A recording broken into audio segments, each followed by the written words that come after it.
பம்பர விளையாட்டுல சுருட்டை ஊற விட்டுக்கிட்டு இருந்தான். பசங்க எல்லாம் கதற ஆரம்பிச்சாங்க. பம்பர விளையாட்டுல சுருட்டை அடிச்சுக்க ஆளே இல்ல அப்படின்னு அவன் நினைச்சிட்டு இருந்த நேரத்துல பசங்களை காப்பாத்த ஒருத்தன் காலடி எடுத்து வச்சான். அவன் வந்த நேரம் காட்டு தீயே பத்திக்கிச்சு.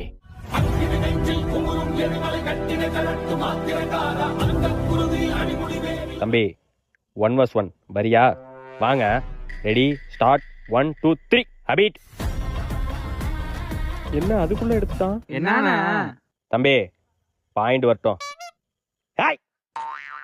என்ன கிளப்பிட்டான்? பாயிண்ட் வரட்டும்.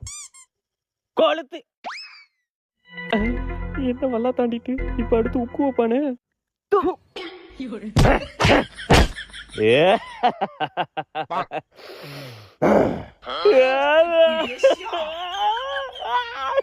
Hero sir